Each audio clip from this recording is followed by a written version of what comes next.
Chapter 6 Life at Sea and First Aid. The 10th day of the voyage, following the storm. The deck of the Silence was piled high with bulging wooden barrels, each tightly bound with thick hemp rope to prevent accidental rolling during the voyage. Most noticeable were the barrels of salted cod, salt crust seeped from the gaps in the dark wood planks, and when the lids were opened, a stench of rotten seaweed and dead fish assaulted him. When Euron first saw the sailors opening the barrels, he thought it was some kind of punishment ritual, a biological bomb, or perhaps a way to literally stink the enemy to death. "Watch closely, little prince." Red-haired Oakwood grinned, alcohol fumes wafting from his mouth, which was missing a front tooth. He used a dagger to pry open the lid. The surface of the yellowish-brown brine was covered with a layer of milky white maggots, wriggling on the salted fish carcasses like a living patch of mold. Old One-Eyed Wolf was unfazed. His rough fingers picked up a piece of dried cod, and the maggots tumbled off. He casually wiped it on his filthy apron, shoved it directly into his mouth, and chewed, yellow liquid spilling from the corner of his mouth. "The more you chew it, the better it tastes," he mumbled, revealing his jagged black teeth. "Sea salt sustains a man." Euron's stomach clenched, but as he hesitated, Dagmar's iron hook had already speared a piece of fish and offered it to him. "Eat," the old pirate's single eye narrowed. "Unless you want to starve and chew on your own leather armor like Torek." Euron eventually shook his head gently, refusing. Hardtack was another kind of torment. Those dark round biscuits were locked in iron chests to protect them from rats and dampness. When the cook, Old Lameleg, brought out a chest, the biscuits were already as hard as rock, covered in suspicious green spots. "Catch this." Oakwood swung his axe and brought it down hard. With a loud bang, the biscuit split in two, and crumbs flew everywhere. Euron picked up a piece and found the inside crawling with tiny beetles, which scurried frantically through the honeycomb-like holes in the bread. Balon grinned, grabbed half a piece and stuffed it into his mouth. The crunch of his teeth crushing the beetles was clearly audible. Fresher than the fish. He wasn't wrong. It did look slightly better than the fish. Euron imitated them, taking a piece of cracked bread from the iron chest, scraping off the surface mold with his dagger, and softening it with a dip in seawater. With the first bite, his tongue tasted wood and grit. The bread was mixed with sawdust and ground shells to extend its storage life. Fresh water, however, was even more precious than food. Tarred goatskin flasks hung in the shadow of the mast. Every drop was strictly rationed. When Euron drank, he noticed tiny transparent creatures floating on the surface, swimming in the flask like wisps of living mist. The worst was the fresh water after the 7th day. The water in the goatskin began to turn green, tasting like a mix of rust and rotten seaweed. "Don't stare at it, and don't waste it. Every drop of fresh water is priceless," Dagmar warned him, handing over a rusty iron strainer. "Just strain it out. It's fine to drink. Your guts will be full of sea worms sooner or later anyway." Euron did not drink the water according to the old pirate's suggestion. Instead, he boiled it over the stove after filtering. This practice earned him a severe look of contempt from his older brother, Balon. For the sailors of the Silence, the most painful thing was that their liquor was almost gone. Originally, there was enough for at least a month, but during the Great Storm a day earlier, half the liquor was taken by the drowned god. The remaining liquor had to be strictly rationed. Liquor, to a sailor, held the same importance as the sword in his hand or the head on his shoulders. After sunset, the cargo hold became the arena for the Ironborn. 20 sailors squeezed between the salted fish barrels and rope piles. The stench of sweat and fish steamed into a murky heat wave. "Come, give the little prince a show." Old Wyke pushed Euron into the center of the circle. His opponent was One-Eyed Glenn, whose face still bore the scabs from the day's fighting. He used no weapon. His hands were coated in sticky whale oil, gleaming slickly under the dim whale oil lamp. "First rule of fighting for the Ironborn?" He lunged forward, his whale oil-coated hands grabbing straight for Euron's face. "Keep the enemy off his feet." Euron sidestepped, but his foot was hooked by Glenn's boot. Just as he was about to fall, he grabbed the rigging overhead and swung up, scissoring his legs around Glenn's neck. The two men crashed heavily onto the deck, making the cargo barrels hum. "Nice!" Dagmar took a swig of rum. "But in a real fight, you do this." He suddenly kicked over a barrel, splashing amber liquid all over Euron. The moment Euron's vision blurred, the old pirate's knee was pressed against his lower back, and a rough dagger was held against his throat. "Dead men don't get a chance to swing on ropes," The bloody lessons continued late into the night. Ironborn fighting was defined by two words: practical and pragmatic. They learned how to bite open an enemy's windpipe, how to gouge out eyeballs with fingernails, and even how to hide sharpened fish bones in a cuff. Grace is bullshit for landlubbers. At sea, survival is the only truth. Besides eating, sleeping, bragging, fighting, drinking, there wasn't enough liquor to drink heartily. And staring blankly at the sea, there was one more dangerous activity during the voyage: the finger dance. The finger dance was a popular game among the Ironborn of the Iron Islands, requiring at least 2 participants. Participants would throw hatchets at each other. The recipient had to catch or dodge the spinning axe but was forbidden from moving even half a step. This game was called the finger dance because it usually only ended after one participant had lost at least one finger. Balon Greyjoy was a fan of this game, especially after hearing the legend that Harlaw defeated Lorcan Greyiron II in a finger dance duel, thereby inheriting the title of King of the Iron Islands. However, Harlaw also lost 2 fingers in the duel, and was thereafter known as Cripplehand Harlaw. This legend turned Balon's fondness for the finger dance from a hobby into an obsession. Euron thought this wasn't a game at all, but rather idiotic self-mutilation. But 5-year-old Euron did not yet have the ability to change the customs of the Ironborn. He could only be an observer. The Sharkskin war drum pounded on the deck, each beat like a blow to the ribs.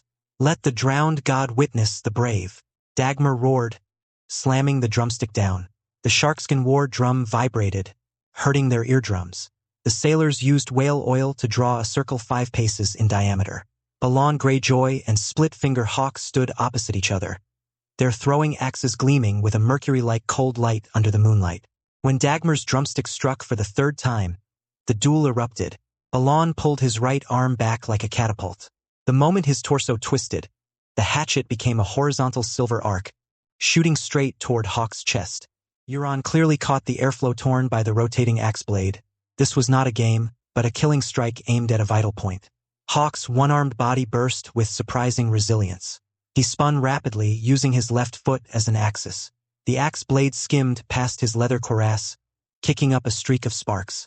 Almost simultaneously with dodging, his remaining left hand drew the throwing axe from his waist and hurled it back powerfully. Using the rotational momentum, the axe let out a ghostly shriek, aiming straight for Balon's throat. Clang! Balon blocked with his axe held vertically. The 2 blades collided, sending out blinding sparks. The massive impact forced him back half a step, his heel landing on the edge of the oil circle. "Step back! The sea!" the Ironborn roared. Dagmar sneered, picked up a salt bucket, and splashed the murky liquid over Balon's head. The salt water seeped into the unhealed whip scars on his neck, causing a spasm. Balon wiped the salt from his face, and the fierce light in his eyes intensified. Both axes left his hands simultaneously. One swept low toward Hawk's ankle, the other spun high, blocking his retreat. A deadly pincer attack. Hawk roared and leaped up. The high-spinning axe ripped the sole of his boot. But the moment he landed, the low-sweeping axe sliced into his calf muscle. The crunch of cracking bone made Euron's stomach churn. Hawk, however, used the momentum of his fall to his knees, bit the axe handle, and hurled it back fiercely. The bloody throwing axe spun into a crimson wheel. Balon quickly turned his head. The axe blade sliced off half an inch of black hair above his left ear and embedded itself deeply into the mast behind him. Amidst flying wood chips, Hawk, dragging his injured leg with bone exposed, managed to stand up again. "The blood vessel is severed." Euron rushed into the circle and pointed at Hawk's calf. Blood was spraying 3 meters away in a fan shape. Femoral artery ruptured. He will die in 3 minutes without stopping the bleed. Dagmar's drumstick hung suspended in mid-air. Balon glared at his younger brother, breathing heavily, the throwing axe humming in his hand. "Do you want to die in his place?" Old Wyke stepped in front of Euron, not forgetting his duty as a guard even aboard the ship. "I need to preserve the fighting strength of the Silence." Euron kicked away the bloody axe and slapped a nautical chart onto the pool of blood. "There are Bravo's fast ships sighted to the northeast. If we lose a man now, they'll be hunting us by morning. The courage of the Ironborn," Balon's voice was icy, "is more important than life itself. Needless maiming isn't courage." Euron stepped forward, his mismatched eyes eerily captivating in the moonlight. "It's stupidity." He abruptly drew his sword and slashed the cable. The heavy iron anchor crashed into the circle of death. You want to play? Why not tie your feet together and jump on the anchor's fluke? Only those who survive deserve to be called warriors. Dead silence enveloped the deck. Dagmar suddenly burst into maniacal laughter, smashing the wine barrel. Did you hear that, you fools? Next time we play like that. He didn't want to see the two brothers quarreling on his ship, so he used a jest to deflect the minor conflict. Play? Play your sister. Euron cursed internally. By the moonlight, he saw the horrific wound on the outside of Hawk's calf. The axe blade had split the fibula. The dark red muscle was rolled back like a burst pomegranate, and deep inside, the throbbing purplish-blue blood vessel was faintly visible. Press here, Euron roared, grabbing Old Wyke's hand and pressing his thumb firmly into the groin at the top of Hawk's thigh. That was the pressure point for the femoral artery. Modern first aid knowledge had become a lifesaver. The gushing blood flow abruptly weakened, changing from a spray to a surge. Get the strong drink, needle and thread, canvas rope. Euron's childish voice carried an undeniable authority. Dagmar froze for a moment, then kicked open a wooden box and pulled out half a bottle of rum. Balon silently cut off a section of canvas rigging. The coarse hemp fibers were already soaked in blood. Euron bit open the cork of the bottle and poured the amber liquid onto the wound. Aha! Hawk woke up only to immediately faint from the intense pain. Under the alcohol wash, Euron clearly saw the severed blood vessel. The main branch of the femoral artery had been sliced open by 1/3 by the axe blade, bubbling blood like a ruptured waterskin. Bone fragments and wood chips were embedded in the muscle tissue, trembling slightly with the pulse. Give me the shark tooth. Euron reached out his hand. Glenn hurriedly took off his necklace, an iron-born amulet made of 6 shark teeth strung together. Euron selected the thinnest, longest tooth, soaked it in rum, and threaded it with the suture twisted from hemp rope. When he used the shark tooth to pierce the rolled-back flesh, the surrounding iron-born gasped. The point of the needle precisely avoided the nerve bundles, passing back and forth across the severed blood vessel wall. With every stitch tightening the hemp rope, the vessel tear closed a little more. The canvas rope Balon handed over was torn into strips by Euron. He first patted the wound with rough hemp cloth soaked in rum, then spiraled the cloth strips around it. When he reached the 3rd layer, he suddenly shoved Hawk's dagger between the injured man's teeth. Bite down! Then he grabbed both ends of the cloth strips and tightened them with all his strength. Crack! A grating sound, painful to the teeth, came from the fractured bone. Hawk's eyes bulged, and deep teeth marks were bitten into the dagger handle. But even more terrifying was the crimson color as the cloth strips instantly became soaked with blood. Euron immediately applied a 2nd and 3rd layer of pressure dressing.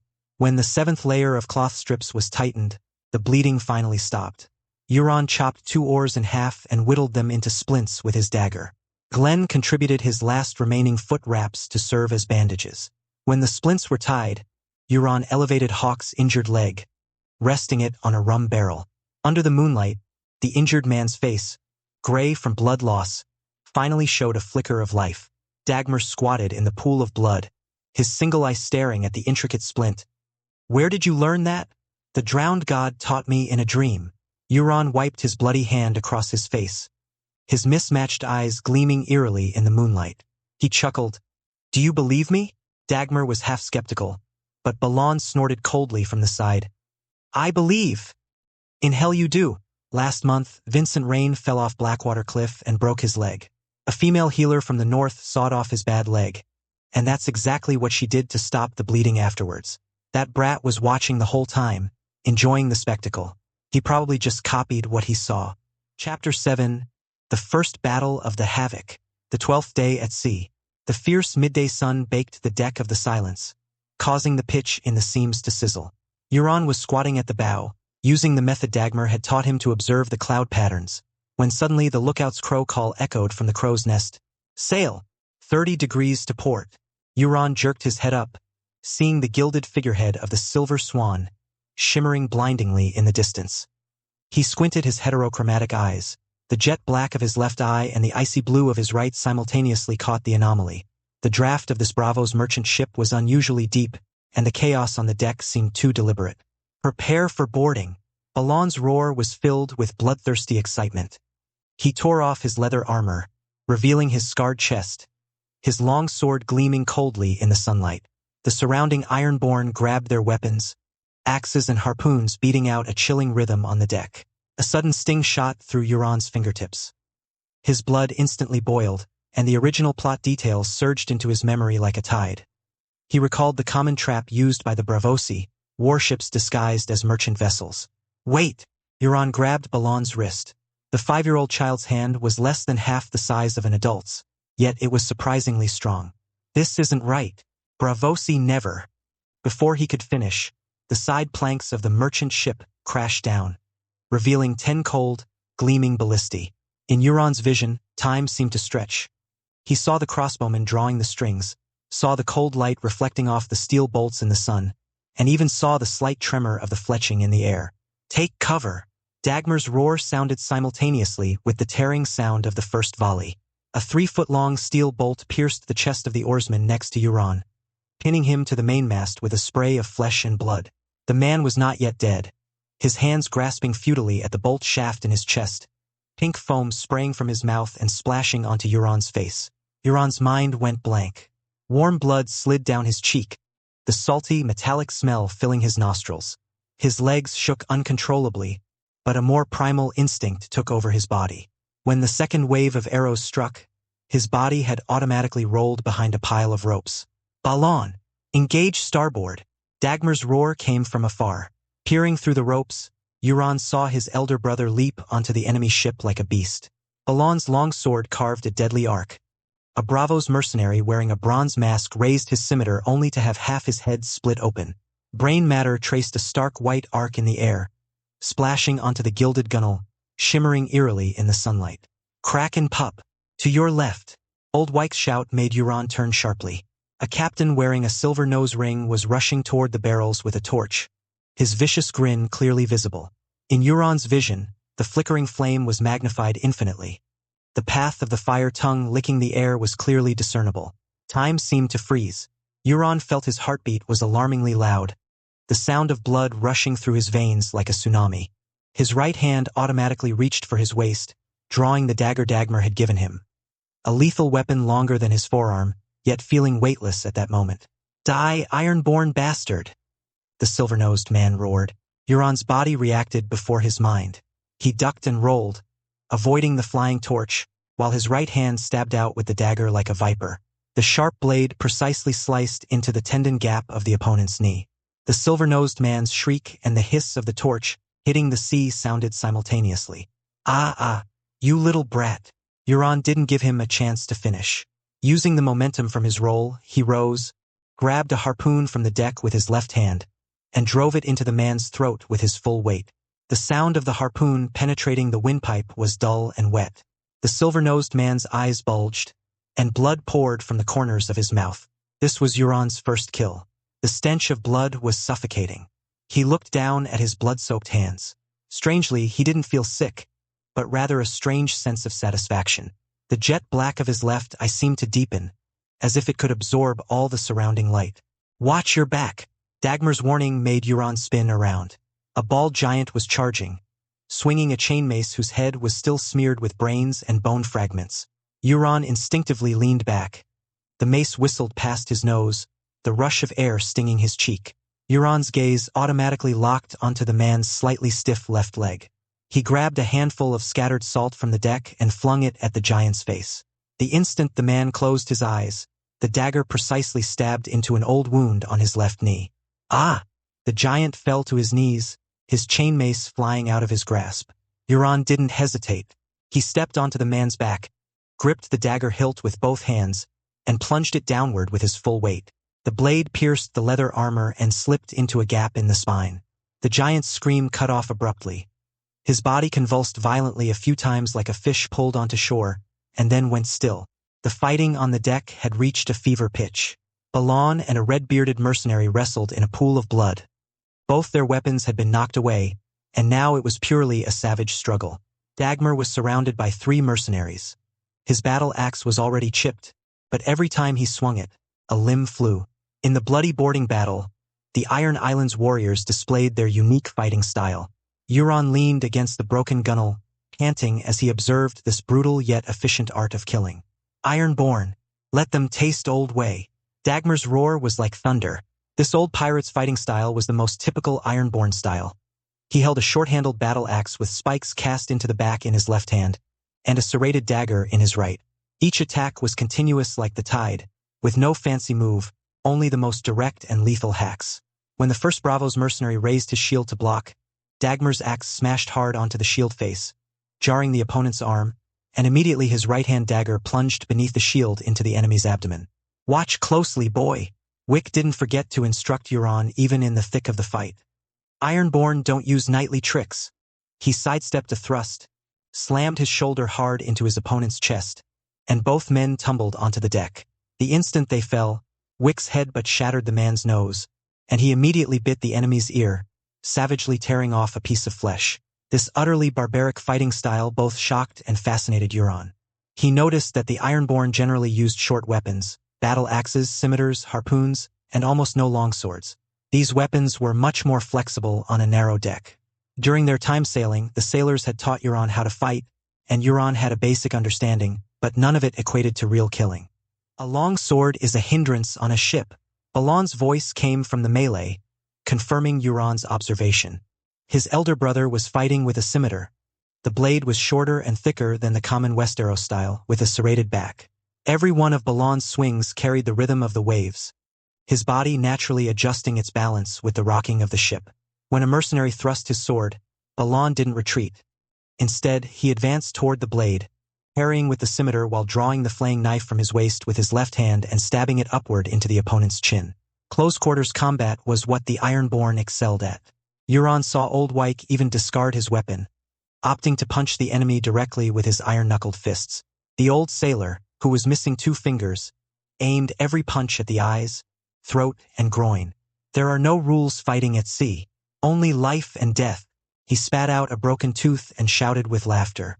What shocked Euron the most was the Ironborn's fighting will. A sailor with a harpoon lodged in his chest lunged at an enemy before dying, biting through the man's throat with his teeth. Another warrior, whose abdomen had been slashed open, knelt on the ground still swinging his axe until he bled out. They were like the reefs in the sea.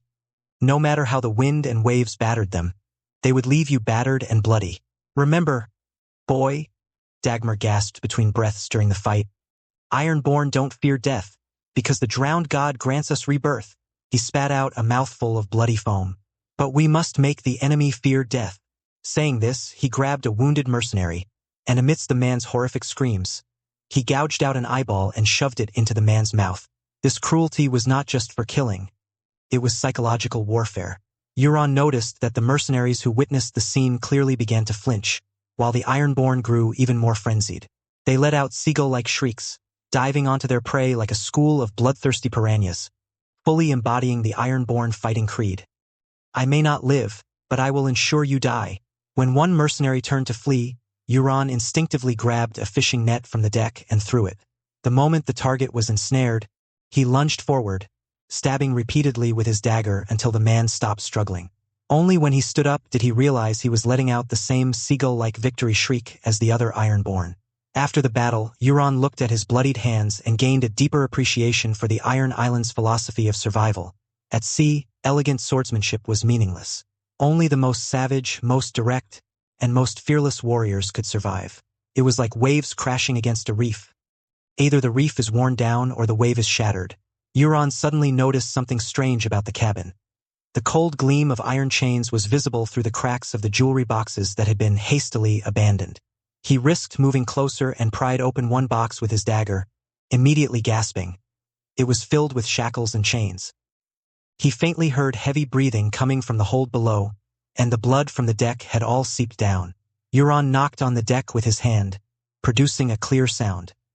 He lifted a blood-stained rug, and when he pulled up a rusted iron ring, he saw over a dozen fearful eyes and many black rocks in the hold below. A slave ship. This was a merchant ship disguised as a slave ship. Euron's shout cut through the battlefield, his tone laced with disappointment and anger. "The lower hold is filled with rocks, and there are over a dozen slaves." This news enraged the already blood-crazed Ironborn. Their knives and axes never stopped moving, and their mouths spewed curses so vile their spittle could drown the remaining mercenaries. By the time the last mercenary had his neck broken by Balon, The setting sun had stained the sea blood red. Euron slumped onto the deck, only then realizing his clothes were soaked through with sweat and blood. He had a deep, bone-visible cut on his left arm, but strangely, he barely felt any pain. The surviving Ironborn who still had strength searched everywhere for gold and treasure. Balon limped over, dragging his injured left leg, and for the first time, looked at his younger brother with respect. "You saved my life." He grinned, the gap where his front tooth used to be making his smile look especially savage in the sunset. The battle was over, and Euron had exhausted almost all his strength in those few brief attacks. He leaned against the cabin, panting heavily, and casually waved away his brother's thanks. Dagmar furiously hacked at the captain's cabin of the Silver Swan with his sword. "Son of a bitch! 8 brothers' lives, just for this junk." The spoils consisted only of a dozen trembling slaves, all male, and no gold or silver whatsoever. This was a failed raid. If he returned with a ship full of sea sand, the reputation of Dagmar the Lipped would become a joke, and all the Ironborn of the Iron Islands would mock him until the drowned god took him. Euron was not surprised by the lack of spoils from the battle. He struggled to his feet and walked to the bow. The sea breeze brushed against his wound, bringing sharp stings of pain. He looked at the distant horizon and suddenly smiled. "Have you thought about it?" Euron's voice was quiet, yet it silenced the restless sailors. "Why would they send an armed ship to patrol this area?" He pointed to the captured sea chart. "Look here, they resupplied 3 days ago. More than 30 fully armed mercenaries, just to escort a few dozen slaves." Dagmar's solitary eye lit up. "Boy, are you saying there must be bigger prey ahead?" Euron's heterochromatic eyes glittered in the twilight. "A merchant ship laden with gold, spices, and women. Leave a few alive." Dagmar's roar echoed across the deck. "I'll interrogate them myself." Ding. First sea battle completed. Pirate King system activation increased by 5%. Current activation 85%. Chapter 8 Torture and Looting. When Dagmar the Lipp's flaying dagger pierced the first captive's thumb web, the scream that erupted from the deck was more agonizing than a seagull impaled by a harpoon. "Bones are the drowned god's harp. Finger bones are the drowned god's keys." The old pirate hummed a tuneless song in a hoarse voice, his wrist flicking lightly, the blade moving nimbly like a bloodthirsty silver fish. The skin began to peel upwards from the fingertip, revealing the slightly trembling crimson tendons beneath, and beads of blood rolled down the gleaming silver spine of the blade, congealing into a broken, eerily beautiful ruby necklace in the pale moonlight. The spice ship's course. The number of guards. "Speak." Balon Greyjoy's roar drowned out the sticky sound of flesh tearing from bone. The captive twitched, uttering a few mumbled, broken syllables. Balon's battle-axe didn't hesitate. Crack! The little finger snapped off at the root, a piece of stark white bone stub bouncing on the deck, rolling to Euron's sea salt-encrusted boot. "Lies!" The Greyjoy's eldest son kicked the severed finger into the Black Sea, the cold axe blade already moving towards the ring finger. "I'll ask one last time? Truly? Please. Let me go." Balon bared his teeth, yellowed by sea salt. "Wrong answer." His axe rose and fell, and another finger left the body. Then, he tapped the captive's still intact right little finger with the blood-stained back of his axe. "The lysine jewels, what hold are they in?" The captive bit down hard on his bleeding lip. The axe blade flashed coldly. Crack! The little finger was severed at the root, and splashing bone fragments and blood splattered onto Euron's leather boot.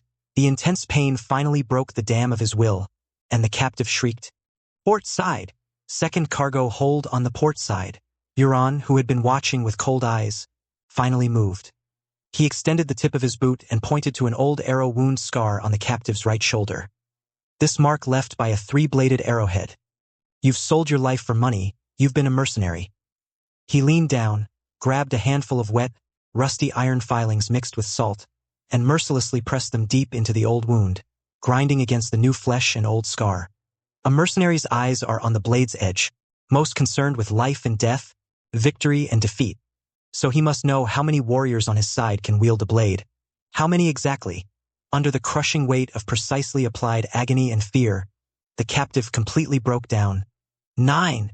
Only 9, including 2 unarmed attendants. "It's true. Free trade port.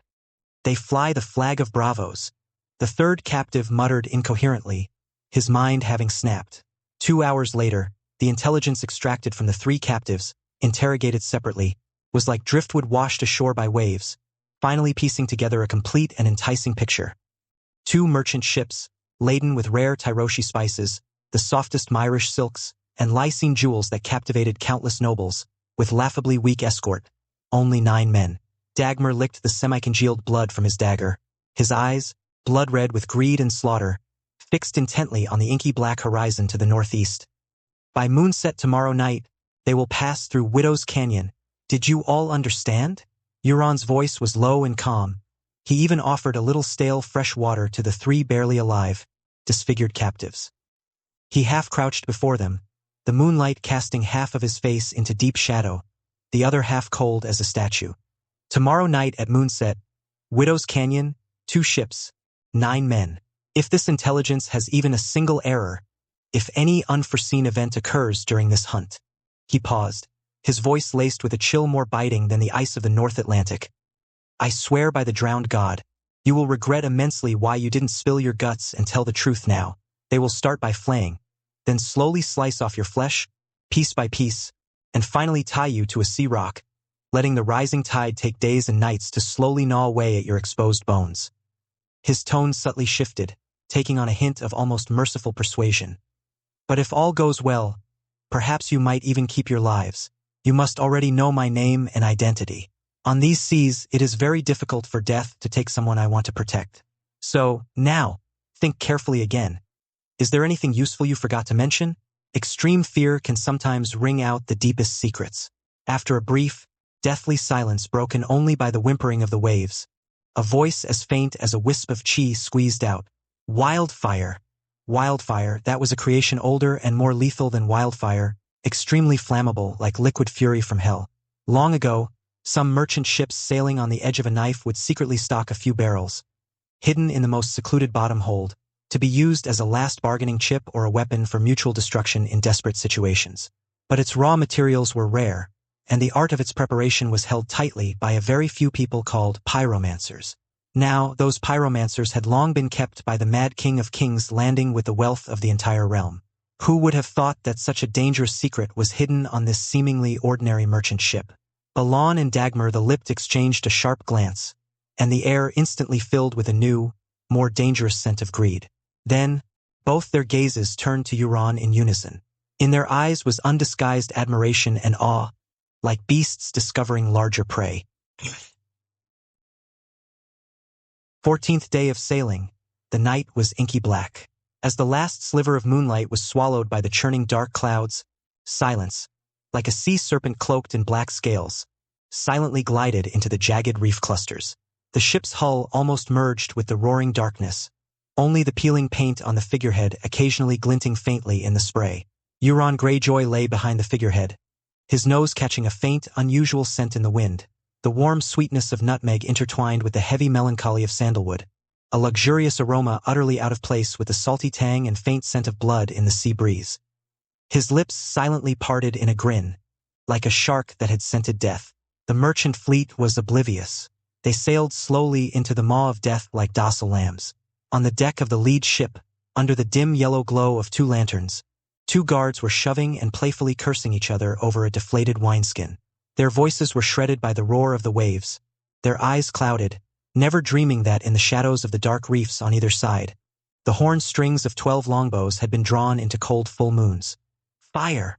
Captain Dagmar's roar was swallowed by the crashing waves the moment it left his mouth. Poisoned arrows, coated with owl droppings, left the strings, silently vanishing into the darkness. The next moment, the guards on the deck fell one after another, like stalks of wheat cut down by an invisible scythe. Feathered arrows trembled in their throats, and not even their final whimpers disturbed the night. Almost simultaneously, Balon Greyjoy's thrown grappling hook had bitten firmly into the opposing ship's rail. His figure, swinging on the rope, was like a nimble ape, his airborne scimitar cutting a desolate arc. The archer in the crow's nest had just noticed something amiss when his windpipe was slit open, a warm gash. He clutched his spurting neck blood, silently tumbling into the churning, inky black sea below. The Ironborn's raid displayed a terrifying efficiency, honed by countless trials. Old Wyke, with a team of men, rushed like ghosts to the cargo hold, quickly covering the barrels marked with danger symbols with heavy, sea-soaked blankets. Inside was wildfire, capable of igniting the fires of hell with a single spark. A young attendant's hands trembled violently with fear, almost unable to hold his torch.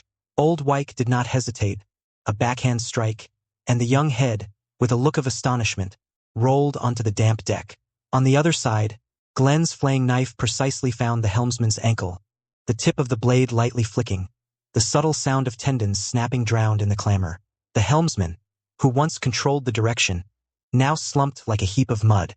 On the deck, Dagmar, treading through the viscous mess and chaos, his roar overcoming the wind and waves. The drowned god takes only souls, not cargo. Throw all the dead men overboard to feed the fish, and not a single piece of cargo is to be damaged. You little bastards, keep your eyes peeled. If you take the wrong thing, I'll flay you. His voice was rough as reef rock, every word dripping with greed and bloodlust, echoing across the sea suddenly invaded by death, as if it were the final prayer offered to this dark sacrifice. Chapter 9: The Song of Iron Coins. The tide has turned. The killing is over. Our black sails obscure the sun at noon. What we hold in our hands costs nothing, paid for by the ancient, brave iron price. So fill the rum, and stoke the bonfire high. Sing aloud, for the desires of every departed soul. What is dead may never die, but rises again, beneath this sky, more fierce than before, their planks shattered, their banners lowered, sending their lords to a watery paradise. We seize their fine wine, we plunder their food, leaving their dreams beside the corpses. So fill the rum, and stoke the bonfire high. The sea will devour the weak and the strong. The drowned god knows we have no place to belong, to till the land or kneel for grace. We are the storms that end the day. The iron price is our only creed. The iron price. Before we sink, the sailors loudly sang the song of the iron price. And Balan, standing at the bow, guzzled wine while waving his hands like a band conductor. This was the first time Euron had heard this wild pirate song, and he longed to drink heavily like the other Ironborn. But as soon as the bottle reached his hands, Old Wyke snatched it away. The deck of the Silence was piled high with spoils, glittering invitingly in the midday sun. Euron squatted on an oak barrel, watching the sailors sort and arrange the loot. His gaze was drawn to bolts of eastern silk. The black cashmere from Qohor shimmered with a pearlescent glow in the sun, more exquisite than tapestries in the wealthiest merchant's home in Pike. The sailors pounced on the pried-open crates like hungry wolves, their rough fingers clawing at silk, spices, and gleaming gold and silver utensils. Lipped Dagmar kicked open the oak door of the captain's cabin, dragged out a pearl-inlaid iron chest, and hacked open its lock with an axe. With a clatter, piles of mere gold coins spilled onto the deck, glinting like fish scales in the sunlight. Gods above! An old sailor with a missing front tooth grabbed a handful of gold coins, bit into them and made an indentation. Real gold, purer than what's dug from the mines of Old Wyke Island. Look at this. Red-haired Oakwood held up a ruby-studded goblet, its rim still stained with dark red wine. A Braavosi banker's private collection. His toothless grin looked particularly savage in the sunlight, and fresh blood still beaded on the new scar on his forehead. Old One-Eye Wolf knelt before a pile of spices, his trembling fingers picking up a pinch of saffron and inhaling deeply. Gods above, his husky voice choked. My wife loved this scent most before she became paralyzed. He carefully wrapped the spice in a piece of cloth torn from his own clothes and hid it in a leather pouch close to his body. This old pirate didn't love his paralyzed and ugly wife. He knew this spice was as valuable as gold. Dagmar laughed heartily, a few drops of saliva escaping his cracked jaw. Everyone grab a handful first. The rest? He glanced at Balan. According to Iron Island's custom, the captain gets 3/10, the warriors get more, and the remainder goes to House Greyjoy. The sailors cheered and swarmed the spoils, some wrapping Braavosi silk scarves around their necks, others filling silver goblets with strong liquor and gulping them down. A burly man with a face full of scars even donned a captured gilded breastplate on the spot, though it was as small as a dinner plate on him. The captives from the ship's hold were driven onto the deck. The Braavosi merchants and sailors were chained together, kneeling pale-faced on the still blood-stained deck. As for the women, 3 trembling young misses, they were brought individually before Balan. According to Old Way, the men would become slaves, mining iron on the Iron Islands until they died, while the women, if any Ironborn wanted them, would become salt wives. If no Ironborn wanted them, they would be toys for all Ironborn. These two are yours, Balan? Dagmar grinned, pushing forward two of the older girls. The first was a Dornish girl, about 14, with sand still clinging to her olive skin. Her green silk dress soaked by seawater and clinging to her body. Her dark eyes burned with anger, but her lips were stubbornly pressed together, like a wildcat cornered. The second was from Tyrosh, slightly older, about 16, her amber right eye covered by a white film, like a punctured fish bladder. A purple lotus was tattooed on her ankle, the mark of a Tyroshi brothel, and she wore jingling gold bells on her wrists. Balan was pleased, his lustful gaze sweeping over them, a slight smile playing on his lips. Take them back, immerse them in salt water, and they will be iron-born women. But Euron's gaze fell on the third girl. She was younger than the other two, no more than 12, thin as a reed, her pale golden hair wind-blown and messy. She didn't cry, nor did she glare at them like the Dornish girl. She just stood quietly, her blue eyes seemingly able to see through people's hearts. "What's your name?" Euron asked. The girl looked up, her voice as soft as the sea breeze. "Lisa, where are you from?" "Entos." Her common tongue carried a soft, foreign accent. "But my mother is Bravosi, and my father is a Lysine merchant. I speak 7 languages." Euron raised an eyebrow. 7. She nodded, then suddenly switched to High Valyrian. "Vala Dohaeris, all mortals must serve." Then to Dothraki, "Anha Vader Akko Evan Hyrit, I have seen the sunset on the plains." Finally, she even uttered a few difficult phrases in ancient Giscari. Dagmar whistled. "This little young Mrs. Tongue is sharper than a parrot's." Euron looked at Balan. "I want her." Balan snorted. "How old are you?" "How old is she?" "Her moon blood hasn't come yet. Too early for a salt wife." "Not a salt wife," Euron said. "My handmaiden. I like little girls to serve me." Balan stared at his younger brother for a moment, then suddenly grinned. "As you wish. Anyway, if father asks, you explain yourself." He winked, teasing. "You damn brat. When you look for women in the future, look for ones like these." He pointed to the 2 voluptuous, exotic girls he had in his arms, their faces full of charm. "Moist?" Euron shrugged, unimpressed. Compared to flesh, the ability to speak 7 languages was far rarer, and her plain clothes and messy hair seemed more like a disguise. Her hands and face were covered in dirt, but her skin was incredibly smooth, suggesting she had never done dirty or strenuous work, and her demeanor was more like that of a pampered noble young miss. The silence returned fully laden, her draft half a foot deeper than when she left. The deck was piled with spoils. Bravosi glassware, mere lace, barrels of arbor wine, and even a few exquisitely crafted Valyrian steel daggers. Though of secondary quality, they were enough to make the Ironborn envious. The sailors, drunk, sang crude pirate songs, some tying stolen silk scarves to the mast, letting them flap in the wind like boasting banners. Balan stood at the bow, one arm around the waist of the Dornish girl. She no longer struggled, just stared coldly at the sea. The one-eyed girl from Tyrosh sat at his feet, combing her wet hair with a captured golden comb. And Euron's handmaiden, Lisa, stood quietly behind him, her gray-blue eyes reflecting the setting sun's afterglow. Dagmar took a swig of golden arbor wine and laughed contentedly. This trip was worth it. They had gained much gold, silver, and jewels, but these could not replace fresh water and bread. According to its itinerary, this merchant ship would have reached port in another day, so it did not have much food or fresh water stored, only wine for trade. The Silence, of course, could not dock in the enemy's port immediately after plundering a merchant ship. There was only one option, a swift return voyage. Thus, in the final days of the journey, the shortage of food and fresh water left everyone's lips cracked and bleeding, their gums swollen and festering. Euron, in a corner of the deck, chewed on a piece of moldy hardtack, maggots wriggling on his tongue. He no longer vomited, no longer hesitated. Like all Ironborn, his stomach had grown accustomed to decay and saltiness. What the sea gave the Ironborn was never romantic adventure, but maggots, thirst, and rotting survival. Yet they still longed for the next voyage. This is the Ironborn. Chapter 10. Conqueror's Hockey. The 20th day of the voyage. When the black towers of Pike finally appeared on the horizon, the sailors did not cheer. They merely licked their cracked lips in silence, their eyes fixed on the fresh water barrels and the smoke of roasting meat on the shore.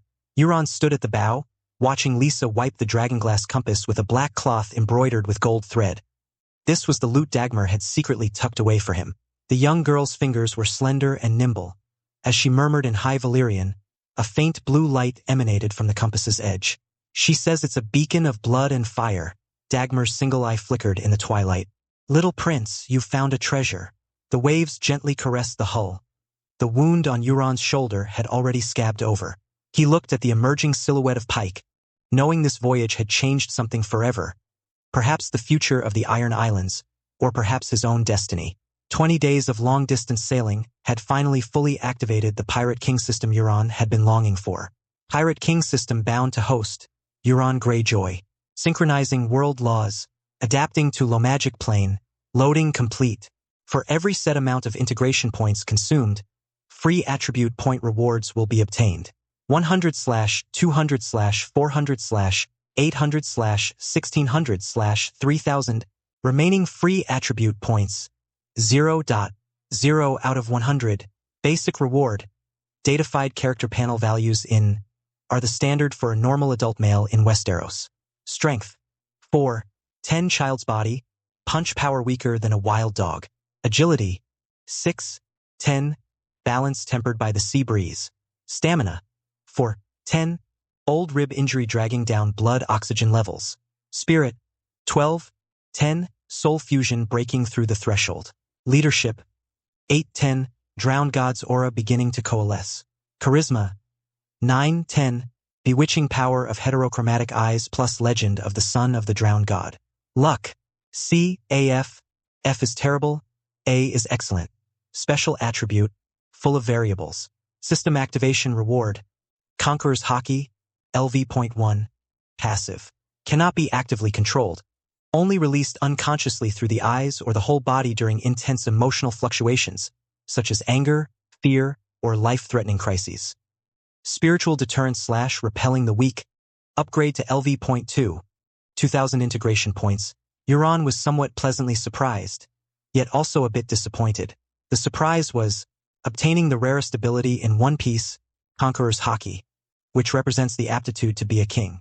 The disappointment was, in the anime, Conqueror's Haki is known as the most effective ability for clearing out fodder, but in the world of A Song of Ice and Fire, this skill isn't quite that powerful and cannot make people faint with a single shock.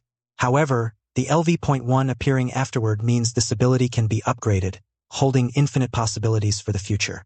Perhaps at higher levels it could achieve that. Currently, LV.1 Conqueror's Haki is a passive skill that spreads out with Euron as the center, with a radius of about 10 paces. The effect is to make some people feel you possess a kingly aura and wish to submit. Others will have a deeper impression of you and develop vigilance. It becomes easier to recruit certain people as they feel a sense of awe. Some weaklings, psychological and physical, will feel fear and dare not resist. Enemies' strength, agility, and spirit will decrease under the pressure, and they may even experience illusions and hallucinations. Subsequently, every 100 integration points can be used to exchange for rewards from the Pirate King system, with rewards given randomly. There are many ways to obtain points.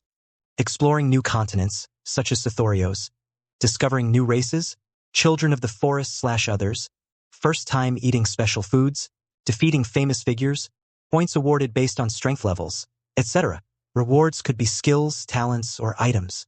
Thinking of the various types of Haki, the miraculous devil fruits, the marine 6 styles, and the magical foods in One Piece, Euron suddenly felt the unknown was full of hope. The moment he obtained Conqueror's Haki, Euron, standing at the bow, seemed a bit different to the others. In high spirits, Euron roared into the sea breeze like a young dragon's bellow. Old Wyke felt the hair on his body stand on end, and the dried cod in his hand fell into the sea with a plop. Glenn, at the helm, felt his knees go weak, nearly crashing into the compass. Balon, swinging an axe on deck, felt the handle splinter in his palm.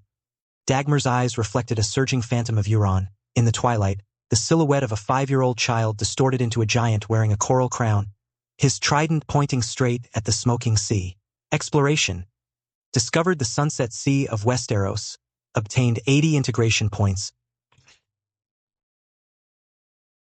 Exploration. Discovered Pike Island. Obtained 80 integration points. In the Black Stone Hall of Pike, the smell of sea salt and blood had not yet dissipated before being frozen by another, heavier chill. The loot from the Great Drinker. Piles of silk, glittering gold coins, fragrant spices, was stacked in a corner of the hall. What should have been medals of victory now emitted an ominous shimmer under the flickering torches. The drunken clamor of the sailors had long since been silenced, and Dagmar's cracked lips were tightly pursed. Everyone stood solemnly with their hands down, not daring to meet the gaze of the figure standing at the end of the hall like a reef. Corlys Greyjoy, the king of the Iron Islands, stood with his back to them, watching the leaping flames in the hearth. His broad shoulders tensed like iron. The air was filled with a deathly silence before a storm, broken only by the crackling of firewood, each sound striking at the heart. Returning with a full load? Corlys' voice was not loud, but it struck the stone floor like a cold iron anchor, making the entire hall tremble. He slowly turned around, his hawkish gaze sweeping over the mountain of treasure without a hint of warmth, finally pinning itself onto his two sons standing at the very front, Balon and Euron. Tyrash's spices, Myr's silk, Lyssa's gems. By the drowned god, you've brought back a gold mine. Should I thank you on behalf of the Iron Islands? Corlys' voice suddenly rose like a thunderclap, shaking dust from the beams. But what did you trade for it? Your brains? Or the future of Pike Island? He strode forward, each step feeling like it was treading on hearts, finally stopping in front of Balon, almost nose to nose. Balon could clearly see the burning rage in his father's eyes, a rage directed not at the loot, but at something deeper and more fatal. Acting without authorization, Corlys' spit nearly sprayed onto Balon's face. Under the nose of the Archon Butilafo, did you think you were going to a market? You've seized gold, but you've also drawn the wrath of the enemy fleet toward the Iron Islands. You've seized silk, but you've also exposed the stupidity of the old way to the entire narrow sea. His roar echoed between the stone walls, every word like an ice-tipped whip striking down. Who gave you the nerve? Since when do two green boys decide the movements of House Greyjoy's ships?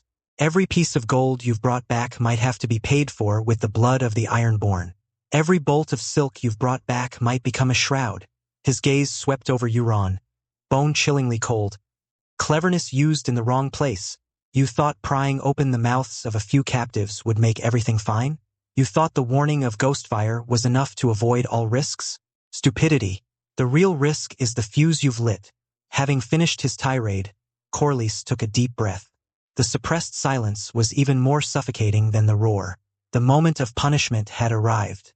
Grounded, he declared sharply, his voice decisive. For 1 month, without my permission, you are not to take a single step out of Pike. Your ships, your weapons, all confiscated. Use this month well. Use those heads of yours that were dazzled by gold to think about what responsibility means. This severe punishment made some sailors shrink back. But Corlys' gaze, like a poisoned harpoon, locked onto his eldest son Balon once again. Balon! Corlys' voice lowered, yet carried a massive weight. You, as the eldest son, as my future heir, instead of stopping your brother's reckless ideas, you led the charge. Your guilt is far greater than Euron's. Your arrogance needs a more profound lesson to be smoothed out. Balon's fists were clenched at his sides, his knuckles turning white. He could feel the complex gazes from those around him. His father's words were like a red-hot branding iron, searing his dignity. After the grounding period is over, Corlys said word by word, brooking no argument, you will go to scrape the barnacles off Howling Point, with your hands, with your knife, under the sun. No rest and no touching ships until it's finished. It's over when the work is done. Howling Point. Several suppressed gasps rose from the crowd. That was the most treacherous reef area on the east side of Pike Island, where the waves roared like ghosts year-round. The rocks were as sharp as razors, and the barnacles attached to them were as hard as iron, making cleaning extremely slow, dangerous, and painful. Exposure to the scorching sun, salt water soaking into wounds, dull, repetitive motions. For an iron-born warrior who prided himself on valor and freedom, especially the proud eldest heir, this was a humiliation and torture more cruel than a public whipping. Corlys' gaze turned to Euron, still cold, but with less of the heavy disappointment and anger directed at Balon. You, Euron, during your grounding, you will transcribe the Drowned God ancient scrolls, History of the Ironborn, and Laws of the Iron Islands 3 times each. Use your brain to remember well what the true rules of the Old Way are and what the responsibility of a Greyjoy is. Lysa, He glanced at the blonde girl standing quietly in the shadows of the corner. The handmaiden Euron had brought back. You will oversee his ink and ensure he writes every stroke without negligence. This punishment was also severe, grounding, transcribing dull codes. But compared to Balon's physical and mental ordeal of hard labor, it was clearly much lighter. Corlys used this stark difference in punishment to coldly announce to everyone. The higher the status, the greater the responsibility, and the more painful the price for making a mistake. Balon must pay a price far exceeding Euron's for his failure in leadership and his recklessness. Balon's face instantly lost all color, his teeth clenched tight to keep from growling, his eyes churning with flames of humiliation, anger, and resentment. He felt his father's gaze pressing down on him like a reef, almost making it impossible to breathe. Euron lowered his eyelids slightly, hiding the faint glimmer in his eyes, and silently accepted the punishment. In the corner, Lysa nodded gently. King Corlys no longer looked at his two sons. He turned to the piled loot, his gaze as cold as the sea. As for these, Dagmar, distribute them according to the rules. Of the share due to House Greyjoy, half goes into the treasury, and the other half. He paused, his voice carrying a heavy resolution. Exchange it for grain and timber to reinforce the defenses of Pike and the nearby islands. You brought back gold, but you also brought back trouble. Now, get out!